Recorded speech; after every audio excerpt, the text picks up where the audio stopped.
इदं वोढुं वेददामि त्र्यम्बके यजामहे सुगन्धिं पुष्टिवर्धनम् उर्वारुकमिव बन्धनान् मृत्योर्मुक्षीयमामृतात् करा रहा है। इस दिव्य कुंभ भव्य कुंभ के दर्शन हम आपको करा रहे हैं तीर्थराज प्रयाग से, जहां वसंत पंचमी के इस उत्सव पर तीसरा शाही स्नान है, जो बहुत ही प्रमुख शाही स्नान है। एक तरफ हम देख रहे हैं कि संगम में डुबकी लगाने बढ़ रहे हैं अखाड़े अपने चिर परिचित जो अंदाज है उनका, शोभा यात्राओं के साथ, धर्म ध्वजाओं के साथ, पताकाओं के साथ, मंत्रोच्चारण के साथ, और दूसरी तरफ आस्थावान श्रद्धालु लगातार चले आ रहे हैं त्रिवेणी में डुबकी लगाकर मोक्ष की कामना की प्राप्ति को लेकर, और आनंद की वर्षा हो रही है शबाब। यहाँ पर वसंत पंचमी के मौके पर जो उत्सव की दिव्यता है वो वाकई में कई गुना बढ़ गई है, ऐसा लग रहा है। जो ऊर्जा यहाँ संचरित हो रही है, जो अमरत्व यहाँ पर अनुभव किया जा रहा है, वो वाकई में अलौकिक है। ऐसा लगता है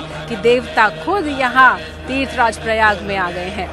और बिल्कुल जो नज़ारे हैं वो कुछ ऐसे ही बयां करते हैं, और तस्वीरें हम लगातार अपने दर्शकों को दिखा रहे हैं तीर्थराज प्रयाग से कि किस तरह तिल रखने की भी जगह नहीं है यहाँ पर। संगम के तट पर देवता खुद आज पहुँचे हैं, और चूंकि आज माँ सरस्वती की पूजा अर्चना हो रही है, हर कोई भगवान से बुद्धि की कामना कर रहा है, ज्ञान की कामना कर रहा है, और हर कोई श्रद्धालु आज तीर्थराज प्रयाग में दर्शन करने, डुबकी लगाने, माँ सरस्वती से मांगने पहुंच रहा है। और अभी शाही स्नान चल रहा है, अखाड़े अपने जो है वो स्नान को कर रहे हैं। इसके बाद श्रद्धालुओं को मौका मिलेगा, लेकिन संगम तट के दूसरी तरफ जो श्रद्धालु हैं वो दर्शन कर भी रहे हैं। रात से ही जब से मुहूर्त शुरू हुआ शिवानी, तब से हजारों नहीं लाखों की संख्या में श्रद्धालु जो है वो दर्शन कर चुके हैं। और इस वक्त आप तस्वीरों पे भी देख पा रहे हैं कि जो साधु हैं वो भस्म लगाए जो है वो संगम की रेती पर आगे बढ़ रहे हैं, स्नान के लिए आगे बढ़ रहे हैं। और बहुत महत्वपूर्ण आज का संयोग है, क्योंकि आज बसंत पंचमी है और आज का स्नान जो है वो बड़ा महत्वपूर्ण हो जाता है। और ऐसा कहा जाता है कि अगर आपने जो 2 शाही स्नान हुए हैं वो अगर नहीं भी किए हैं और सिर्फ आप आज का स्नान कर लेते हैं तो आपको मोक्ष की प्राप्ति होती है। और इसी मोक्ष की प्राप्ति के लिए श्रद्धालु बड़ी दूर दूर से यहाँ पर पहुँच रहे हैं, और जो प्रयाग नहीं आ पा रहे हैं वो उनको हम दर्शन करा रहे हैं प्रयाग से, कुंभ से, कि किस तरह यहाँ पर श्रद्धालु पहुँच रहे हैं, क्या व्यंगम दृश्य है यहाँ पर। हमारे उन सभी श्रद्धालुओं को ढेरों शुभकामनाएं जो टीवी पर दर्शन कर रहे हैं। और सिर्फ कुंभ ही नहीं, हरिद्वार हर की पैड़ी से हम दर्शन करा रहे हैं, वाराणसी के घाटों से हम दर्शन करा रहे हैं। हम आपको दिखा रहे हैं कि किस तरह श्रद्धालु वहां पर पहुंच रहे हैं। जिस तरह से हम देख रहे हैं जो दृश्य है, ये शायद पहले कभी नहीं देखे गए होंगे। इतनी भीड़, नए कीर्तिमान यहाँ हर शाही स्नान पर स्थापित हो रहे हैं, और आज भी अनुमान है कि नया कीर्तिमान होगा। जिस तरह से हम देख रहे हैं कि लगातार लोग चले आ रहे हैं संगम तट पर कुंभ में एक साक्षी बनने के लिए वसंत पंचमी के शाही स्नान का। वो वाकई में एक बार फिर हमें लगता है कि जिस तरह से यूनेस्को ने इस कुंभ को एक अमूर्त धरोहर माना है, और शायद दुनिया में इतना बड़ा मेला कहीं नहीं लगता होगा। ये दुनिया का सबसे बड़ा मेला है, जहां लोग एक ही ध्येय की प्राप्ति को लेकर चले आ रहे हैं, एक ही जगह पर एकत्रित हो रहे हैं। और वसंत पंचमी का आज दिन है, माँ सरस्वती की आराधना है, ज्ञान की प्राप्ति की कामना है। और हमारे साथ मौनी बाबा हैं। मौनी बाबा, आपसे जानना चाहेंगे कि आज का दिन ज्ञान अर्जन के लिए भी बहुत ही महत्वपूर्ण है, तो जो शाही स्नान है उसके बीच ये कामना और ज़्यादा कैसे प्रबल हो जाती है? शाही स्नान का पहले तो निश्चित रूप से जानना होगा कि शाही स्नान है क्या, और उससे शाही स्नान से हमको मिलता क्या है। जो श्रद्धा के साथ संकल्प लेकर के हम अपने जीवन के उत्थान का संकल्प लेते हैं, उसी से जुड़ी हुई शाही स्नान की यह श्रृंखलाएं चलती है। शाही स्नान अनादिकालीन परंपरा है, लेकिन शाही का 3 रूप हम देखते हैं। एक विरक्तों के रूप में देखते हैं, एक प्रभाव के रूप में देखते हैं, और एक उसके आकर्षण के रूप में देखते हैं। जहाँ पर प्रभाव आप देखते हैं वह प्रभाव इसलिए है। भरद्वाज मुनि की एक बात मैं आपको याद दिलाता हूँ। जब भरत जी महाराज यहाँ मिलने के लिए आते हैं उनके पास, उन्होंने देखा कि भरत जी आ रहे हैं महाराज, तो उनके साथ बड़ी सेना है। तो भरद्वाज जी ने अपनी सिद्धियों का आह्वान किया, और उसके प्रभाव से उन्होंने संपूर्ण व्यवस्थाएं यहाँ कर दी। जो संतों के साथ जो वैभव दिखाई पड़ता है वह कहीं न कहीं से भगवान की कृपा के वरदान जो दिखाई पड़ता है। शाही जो होता है श्रद्धा का स्वरूप होता होता है, संस्कारों को देने वाला होता है, प्रेरणाओं को देता है, जीवन में बल बुद्धि को प्रदान करने वाला होता है, तथा अहंकारों को समाप्त करके जीवन के सृजन करने वाली समस्त क्रियाओं को पूर्ण करने के लिए जो प्रेरणाएं आपके जीवन में आती है उसे निश्चित रूप से प्राप्त करने वाली संकल्प की धारा को लेकर आप अपने जीवन के विस्तार के लिए संकल्प ले सकते हैं। जीवन के प्रत्येक प्रेरणा को प्राप्त करने के लिए मनुष्यों के जीवन में संकल्प की श्रद्धा होनी चाहिए। संकल्प तभी आपका कल्याणकारी होगा जब आपको शाही के बारे में ज्ञान होगा। शाही के बारे में जानेंगे कब? जब संस्कारों के बारे में जानेंगे तब। संस्कारों के बारे में जानेंगे कब? जब संत की परंपराओं के बारे में जानेंगे तब। संतों की परंपराओं के बारे में जानेंगे कब? जब अखाड़ों की परंपराओं के बारे में जानेंगे तब। अखाड़ों की परंपराओं के बारे में जानेंगे कब? जब सनातन धर्म के मूल तत्व को जानेंगे तब। उसके मूल तत्व को जानेंगे कब? आज भगवान आदि शंकराचार्य की परंपराओं के बारे में जानेंगे कब? आदि शंकराचार्य की परंपराओं के बारे में जानेंगे कब? आज वेद की ऋचाओं से लेकर शास्त्रों तक का स्वाध्याय करेंगे तब। कहा स्वाध्याय की परंपराओं से आप जुड़ेंगे कब?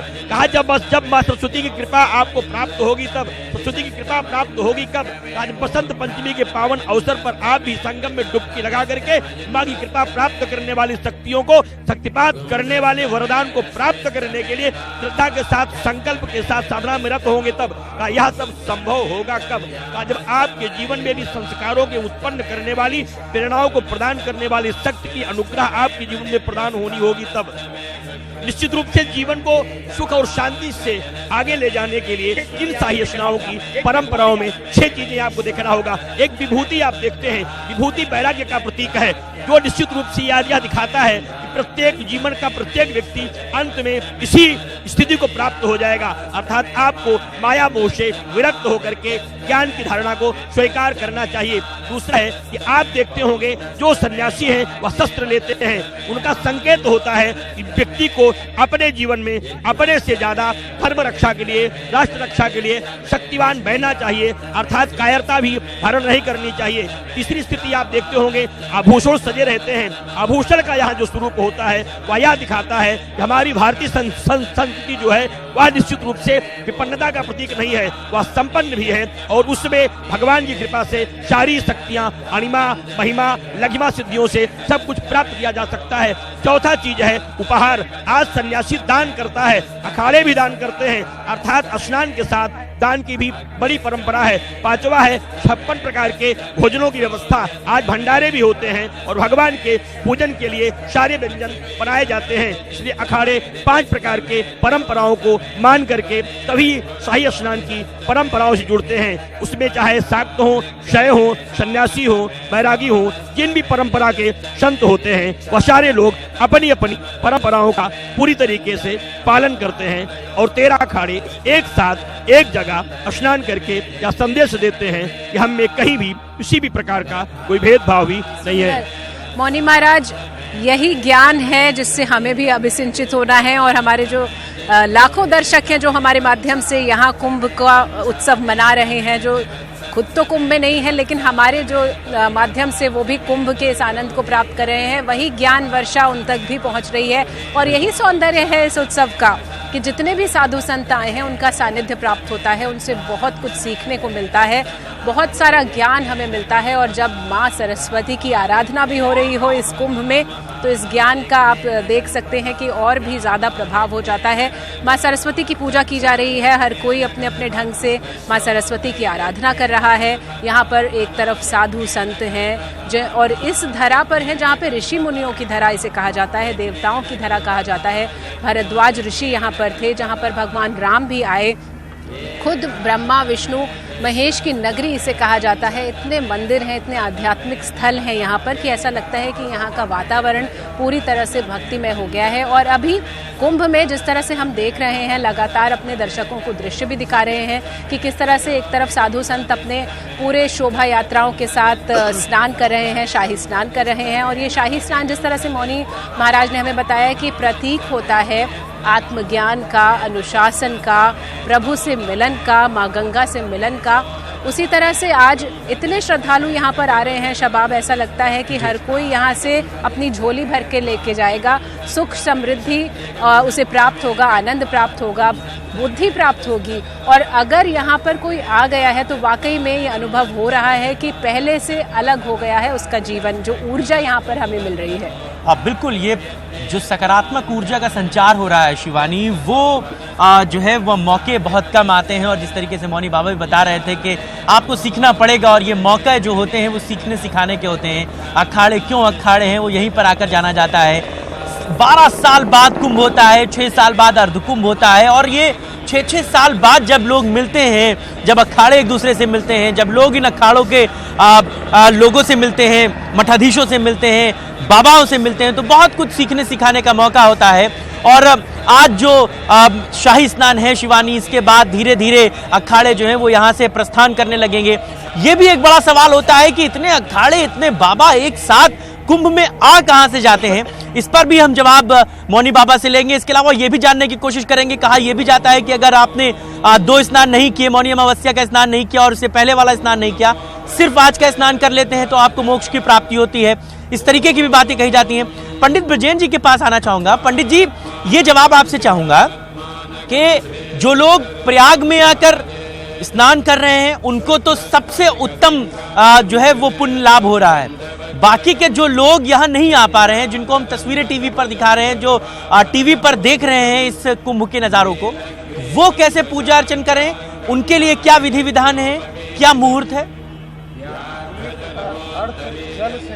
तीर्थ का अर्थ जल से है, जलाशय से है, जो सूर्य और चंद्रमा की रश्मियों के द्वारा सिंचित है और उनके विकिरणों को प्राप्त करके ऊर्जस्व है। जो व्यक्ति प्रयाग नहीं पहुंच पाया है वो उसके लिए भी संसाधन यह है कि सूर्योदय के तुरंत बाद वह किसी जलाशय में जाकर के माँ गंगा का स्मरण करते हुए, उनका ध्यान करते हुए, प्रयाग का ध्यान करते हुए उसमें स्नान कर ले, और स्नान के पश्चात अपने घर में आकर के वाग देवी का या तो सरस्वती यंत्र स्थापित करे या उनकी कोई प्रतिमा ले ले, और वो प्रतिमा 12 इंच से ज़्यादा बड़ी नहीं होनी चाहिए।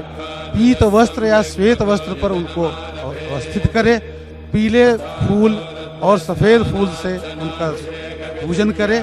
उसके बाद जो भी हमारी जो पद्धतियां हैं, अष्टोपचार, गंधोपचार करते हुए उनको लड्डू अर्पित करें, केसर अर्पित करें, हल्दी से उनका स्वागत करें, और उस हल्दी को वो जो बीज मंत्र है महासरस्वती का, उस पर लिखते हुए उनका जो मंत्र है ओम ऐं महासरस्वती नमः का 108 बार अर्चना करते हुए, पूजा करते हुए उनको अपने मन में श्रद्धा से धारण करें। और यदि उनके घर में बालक हों तो उनको भी बुद्धि को अच्छा करने के लिए जो उनको मधु उनको चढ़ाई गई हो, उससे उसके जिह्वा पर ऐं लिखे, या पीतल के किसी भी यंत्र पर ऐं शब्द लिख करके धारण कराए, जिससे कि उसका ज्ञान वृद्धि हो, उसकी स्वर में मधुरता आए, उसकी वाणी में इस तरह की प्रचुरता आए जो विद्यार्जन कर सके। अगर उसे संगीत के क्षेत्र में जाना है तो संगीतज्ञ बन सके। नृत्य क्रिया में जाने वाले बालक बालिकाओं के लिए भी सरस्वती जी का आशीर्वाद प्राप्त करके उनके सामने नतमस्तक हो करके इस तरह की अर्चना करके हम लाभान्वित होते हैं। बृहस्पति और शुक्र दोनों को हम इस पूजा के द्वारा अपने फल प्राप्ति के लिए अपने लिए अनुकूल बनाते हैं।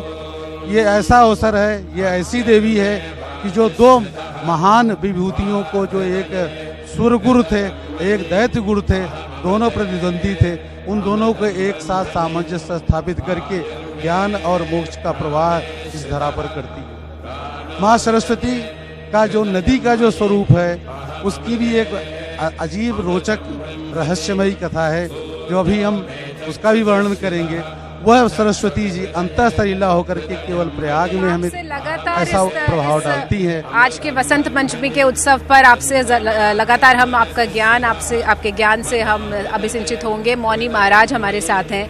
मौनी महाराज जी, जब कुंभ होता है तो अखाड़ों को देखने का एक दुर्लभ अवसर हम सब के लिए होता है। हम देखते हैं नागा बाबा हैं जो वस्त्र धारण नहीं करते हैं और बहुत सारे साधु संत हैं, और ऐसा लगता है जो उनका स्वरूप है, जो उनका रूप है, उसे देखते ही ऐसा आभास होता है कि कुछ अलग बात है।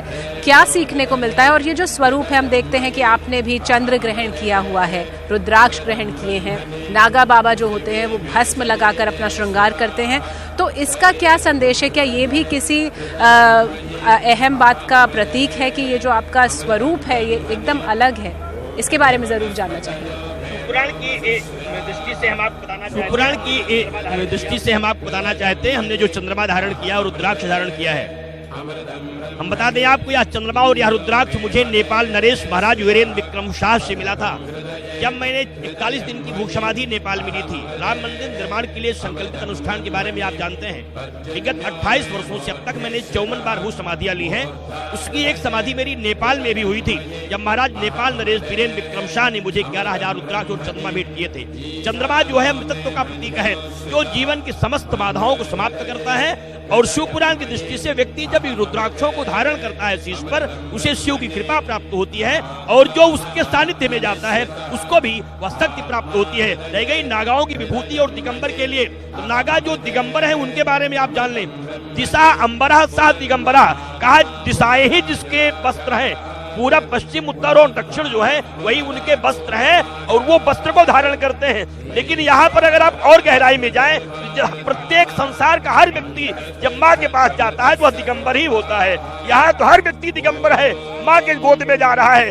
माँ से बेटे में कोई पर्दा नहीं होता है, अर्थात वैराग्य जब जग जाता है संसार से और परमात्मा के बीच से, उसका कोई पर्दा नहीं रह जाता है। इसलिए नागा यह संदेश देता है कि हमारी और भगवान के बीच में कोई पर्दा नहीं है। हम मन से, वाणी से, क्रिया से, कर्म से पूरी तरीके से समर्पित है। शिवपुराण की दृष्टि से भस्मी समस्त पापों को समाप्त करती है। मृत्तिका चंदनम चैव भस्म तोयम चतुर्थकम एवं द्रव्य यथा काल मूर्धव पूर्ण भवे सदा। समस्त पापों को समाप्त करने के लिए भी भस्मी का प्रयोग किया जाता है। भस्मी ज्ञान की प्रतीक है, वैराग्य की प्रतीक है, और जीवन के उद्धार की प्रतीक है, पापों को क्षय करती है। इन सारी चीजों को आप देखते होंगे, तमाम संत महात्मा शिवत्व रूप धारण करते हैं। लिखा है देवम भूत्वा देवम यजेत, जिस देवता की पूजा करना हो उसी तरीके से अगर आप बन के पूजा करते हैं, परमात्मा का साक्षात रूप दर्शन हो सकता है। एक मिनट में एक घटना बता दें आपको, हम शायद आपके संज्ञान में होगा। राम श्री कृष्ण परमहंस जी का, जब उनको हनुमान जी का दर्शन करना था, 6 महीने तक वो एक ही पेड़ पर, एक ही डाल पर निवास करते रहे, और उसी पेड़ पर बैठ करके 6 महीना जब उन्होंने साधना किया, उन्हें हनुमान जी का साक्षात्कार प्राप्त हो गया। इसलिए हमारे शास्त्रीय मतों के अनुसार यह मान्यता है कि आप जिस देवी देवता की पूजा करते हो उसी के अनुसार यदि आप बन के पूजा करते हैं तो निश्चित रूप से आपको और जल्दी कृपा प्राप्त हो जाएगी। इसीलिए कुंभ में आने वाले सारे भक्त, सारे श्रद्धालु, सारे संत, सारे महात्मा, शंकराचार्य, आचार्य महामल्लेश्वर, सब लोग माँ गंगा के पुत्र बन करके ही गोदी में स्नान करते हैं, उन्हें वरदान प्राप्त हो जाए और उनकी कामनाएं पूर्ण हो जाए। आप भी पूरे विश्व को यहाँ से यही संदेश देना चाहती हैं कि आप माँ के पुत्र बनिए, भक्त बनिए। यहाँ नहीं है तो घर बैठे ही उसका आनंद ले लीजिए। तमाम लोगों को यह फल प्राप्त हो सके, इसके लिए सारे लोग यह अनुष्ठान लेके यहाँ घर बैठे ही जितने लोग हमें देख पा रहे हैं, शायद उन्हें वही लाभ और वही पुण्य प्राप्त होगा, वही आनंद प्राप्त होगा जो हमें यहाँ कुंभ में मौजूद होकर हो रहा है। और लगातार हम दिखा रहे हैं आपको तीर्थराज प्रयाग से ऋतुराज वसंत के इस उत्सव के दृश्य। लगातार हम दिखा रहे हैं किस तरह से असंख्य श्रद्धालु चले आ रहे हैं त्रिवेणी में डुबकी लगाने के लिए, और इस उत्सव को मना रही है संपूर्ण पृथ्वी। और हम आपके साथ यूं ही जुड़े रहेंगे। अभी वक्त एक छोटे से ब्रेक का, कहीं जाइएगा नहीं, जल्द लौटेंगे।